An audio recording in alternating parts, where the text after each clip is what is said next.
Good morning, my friends, and welcome back to another exciting episode here at ColeJakeTV, where we're picking up where we left off, the Gospel of Luke, chapter 11, verse 45. I think we're going to get through the end of the chapter today, and that means starting next week, we can open up a brand new chapter and start in chapter 12 next week. So verse 45 through the end of the chapter today.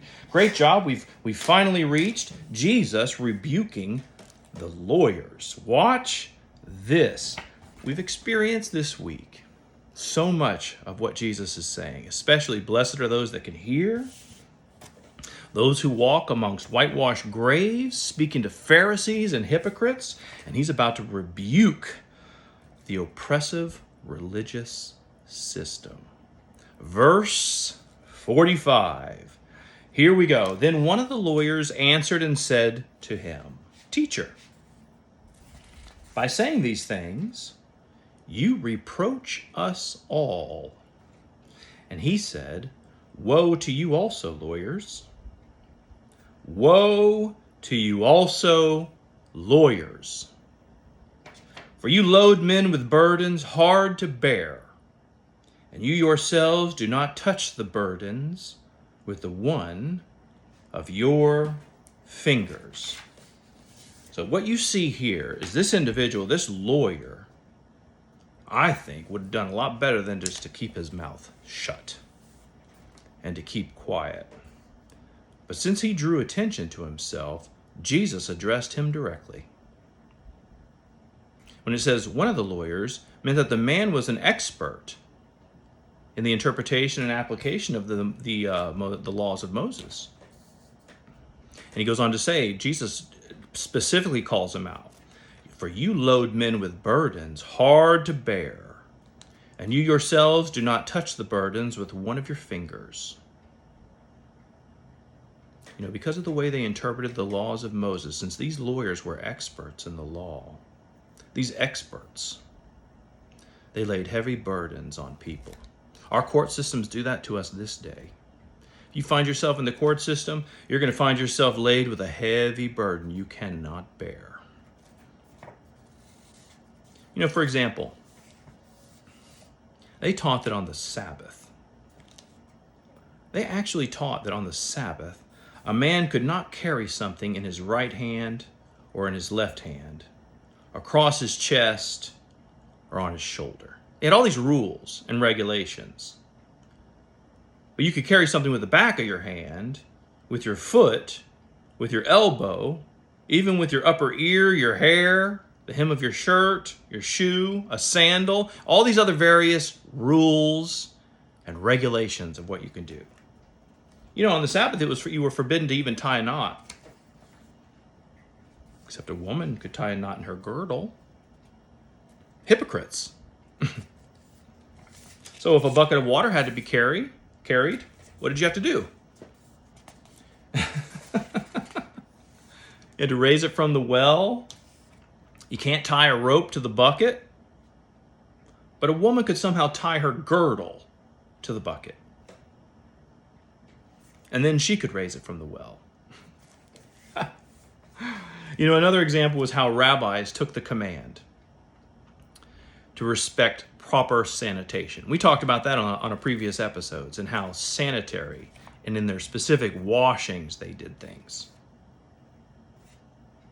You know, I believe it is truly possible, even today, to misappropriate and wrongly use scriptures as a tool of oppression and control. Many churches do this to this day. God is looking to liberate you, free you, unshackle you. He wants a relationship with you. He's not looking to condemn you. He wants to love you. He wants to intimate with you. He wants to walk with you. But Jesus goes on in verse 47. The religious leaders only admired the dead prophets. Watch what Jesus says. Woe to you! For you blind the tombs of the prophets, and your fathers killed them. In fact, you bear witness that you approve the deeds of your fathers.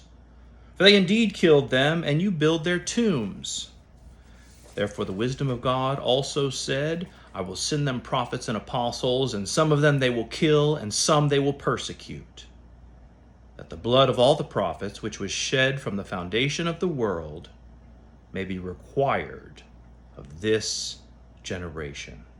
From the blood of Abel to the blood of Zechariah, who perished between the altar and the temple, yes, I say to you, it shall be required of this generation. And then he finishes off with, woe to you lawyers. Woe to you lawyers, for you have taken away the key of knowledge. You did not enter in yourselves, and those who were entering in, you hindered.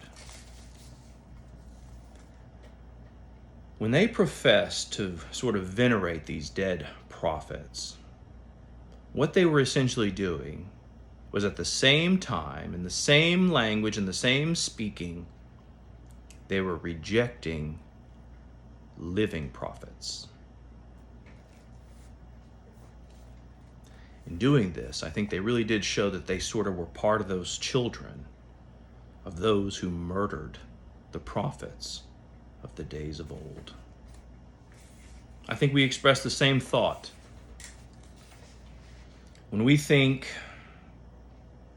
we would have trusted Jesus more than his disciples did, or been more faithful to him. Would we? You know, Jesus prophesied that these leaders would complete the rejection of the prophets their fathers began, and they did. He says, the blood of all the prophets, which was shed from the foundation of the world, may be required of this generation. This was a remarkable condemnation from Jesus. You know what he's saying? Those who reject me, Jesus says, those are rejecting Jesus. Those who are rejecting his apostles, his messengers, the people he sends across their path, would face a greater and more unique accountability. No amount of argument can rob these words. It goes on to say, from the blood of Abel to the blood of Zechariah. Jesus here spoke of all the righteous martyrs of the Old Testament. This covers every single one of them. Abel was clearly the first, right? And in the way that the Hebrew Bible is arranged, Zechariah was the last. You know, 2 Chronicles is the last book of the Hebrew Bible, and Zechariah's story is found in 2 Chronicles. Abel's blood cried out in Genesis, and Zechariah asked that his blood be remembered. It's really interesting how one can almost feel the withering force of his strong and mighty sort of direct indignation of these lawyers. Their legalistic approach had truly taken away understanding. Their legalistic approach had taken away compassion. Their legalistic approach was blocking true knowledge, true mercy, true compassion. By giving the people a list of rules by which they could supposedly save themselves, they didn't help them at all, did they? My encouragement to you as we round out this chapter, we thank God for what he has already finished on our behalf. Don't take legal rules to think I can somehow earn my favor. Don't think I can obey enough to save myself. You can't. My friends, it's by the grace of God, through faith alone, in Jesus Christ, that you've been saved. Believe that. And if you can believe that, Jesus says, I won't turn you away. I will draw you to myself. I will gift you with the Holy Spirit, and I will empower you from within. Let's think on that this weekend. Till we meet again next week, my friends, it's always a pleasure to be with you. I'm your messenger, GB, here at ColeJakeTV. Come back and join us next time, where we pick up where we left off in verse and chapter 1. Our chapter 12, verse 1. We'll see you next time. Have a blessed day.